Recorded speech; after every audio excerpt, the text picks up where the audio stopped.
ल आज चाहिँ हामी इन्डिया विक्सको लोजिकल रिजनिङका क्वेसनहरू गर्न गइरहेका छौँ र सुरु गरौँ। स्टेटमेन्टले के भन्छ भने if you are here by appointed as a programmer with the probation period of the 1 year and your performance will be reviewed at the end of the period for the confirmation a line is an appointment letter. A line is an appointment letter. A line is an appointment letter. In our the performance of the individual generally is not known at the time of the appointment offer.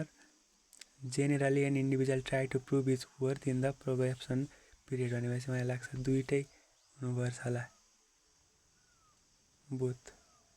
Both first र second चाहिँ implicit हुन्छ, both first र second. अर्को छ the performance of the individual has to be tested. Statement second it is desirable to put the child in the school at the age of 5 or so। Assumption भनेको at that age child reaches the appropriate level of the development and ready to learn. ठिक छ, the school is not admit children after 6 years of age होइन, only assumption first is implicit. अर्को छ statement in order to bring the punctuality in our office we must provide the conveyance allowance to employment in charge of company tells personal manner.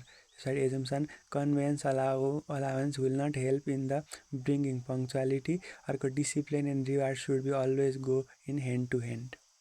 In order to bring the punctuality in our office, we must provide the conveyance allowance to our environment. In charge of company tells personal manager. In charge of company tells personal manager यसो भनेछ भने चाहिँ conveyance allowance will not help in the bringing punctuality हुँदैन, will not भन्छ discipline and rewarded should be always. Second मात्र only assumption second is implicit. Discipline and reward should be always go hand in hand. त्यस पछाडि अर्को छ unemployment allowance should be given to the all unemployment Indian youth above 8 years of age भनेको छ। अनि assumption भनेको चाहिँ there are unemployment youth in India who need monetary support. ठिक छ, the government has sufficient fund to provide the allowance to the unemployed youth होइन, first only assumption first is implicit. अर्को छ statement if you trouble me I will slap you a mother one child. अब यसको assumption with the warning the child may stop troubling her all child are basically naughty. फर्स्टको हुने only assumption first is implicit. अर्को question रहेको छ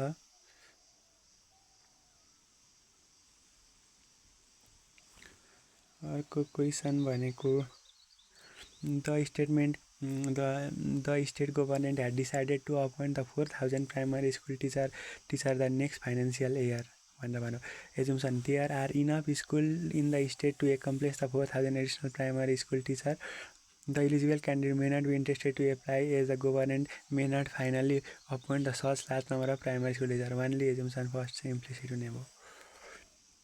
फेरि अर्को छ a warning in a train compartment to stop the train, pull chain, plenty of improper use RS 500 छ अरे। Assumption some people misuse the alarm chain, other certain occasion people may want to stop the running train। के अरे question भनेको a warning in the train compartment to stop the train, pull chain, penalty for the improper use of 500 500 लाग्यो भने assumption some people misuse the alarm chain, on certain occasion people may want to stop the run train चाहिँ only first होइन रहेछ है, both नै हुँदो रहेछ। यो चाहिँ हेरौँ है त के हुँदाखेरि बोथ अरे a warning in the train compartment to stop the train, pull chain तान्नुपर्छ अरे, पेनल्टी फर इम्प्रोपर युजको लागि 500 भनेपछि some people misuse the alarm chain त्यो नि हुनसक्यो। अनि uncertain occasion people may want to stop a running train दुइटै हुने भनेपछि both first and second are implicit. त्यस पछाडि अर्को छ it is easy to become an engineer, I don't want to become an engineer. Statement अब assumption an individual aspire to be professional one desire to achieve a thing which is hard to earn. यो त दुइटै भएन होला, neither first nor only assumption second is implicit. के अरे स्टेटमेन्टले के भन्ने छ, it is easy to become an engineer, I don't want to become engineer भन्यो भने एजुम्सनले के भन्नु, assumption an individual aspire to the professional हुँदैन अरे, one desire to achieve one thing which is hard on, one desire to achieve a thing which is hard on, one's desire to achieve thing which is हार्डवाला मात्रै डिजायर गर्न चाहन्छ अरे नि त, त्यही भएर only second assumption is implicit भनेर भन्नु।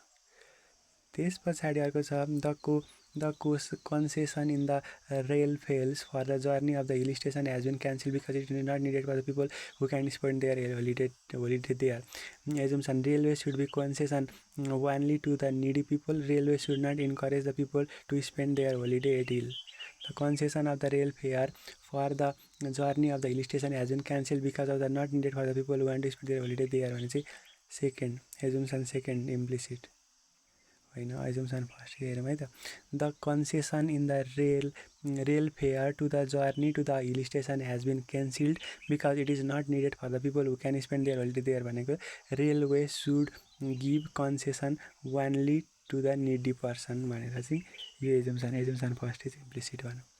त्यस पछाडि अर्को छ a bridge was build at the cost of higher 128 करोडमा चाहिँ कस्ट भएको त, even the civil bus service is not utilising it, what is the pity see of the gross, what a pity to see the gross under utilise, a citizen view on the new flyover linking east and west side of the suburb भनेर, the building of the such bridge does not service any public object, there has to be some accountability and utility of the money spend on the public project, only assumption second is implicit अरे के रहेछ भने a bridge was build on the cost 128 crore and the even the civil service is not utilising is, what a pity to say the gross under a citizen view of the new flyover linking east and west side of the serve भनेपछि के हुँदो रहेछ भने there has to be some accountability and utility of the money spend on the public project, only this, यो assumption चाहिँ के हुन्छ implicit भयो। त्यस पछाडि 3 नम्बरले के भन्छ भने the government had decided to leave the 2% of the tax amount for the payable for the funding the drop relief प्रोग्रामको लागि, एजुम्सन चाहिँ the government doesn't have sufficient money to fund the drop relief program, the amount of collected by the way of the surcharge may be adequate to fund this drop relief program भनेपछि both first र second चाहिँ implicit भयो। के अरे government has decided to levy the 2% on the tax amount payable for funding the drop relief प्रोग्रामको लागि, the government doesn't have the sufficient money to fund drop relief program भन्न पाइयो, the amount collected by the way of the surcharge may be adequate to fund this drop relief program, way of surcharge भने चाहिँ दुइटै assumption चाहिँ implicit भयो। Detergent should be use clean the cloth भयो भने assumption भनेको detergent firms more ल्याथर, ठिक छ, detergent helps to डिसलज the ग्रिज and dot, ठिक छ, बोथ होला होइन, assumption वान्ली assumption second is implicit के अरे detergent should be use to clean clothes, detergent form more the ल्यादर, detergent help to डिसलज ग्रिज and dot, detergent should be use to clean clothes, detergent helps to डिसलज ग्रिज and dot, detergent should be helps डिस्कोजेस भनेर चाहिँ भनेपछि only assumption second is implicit. It will be sustainable achievement in the field of the education if one provided the one school for the every village in our country and enforce attendance. So children in the village do not attend the school regularly, providing the school to the every village is desirable. It will be the sustainable achievement in the field of the education if one provide the one school for the every village in our country and enforce the attendance. Children in the village do not attend the school regularly, providing a school in the early village is desirable. Both हुने रहेछ के अरे it will be the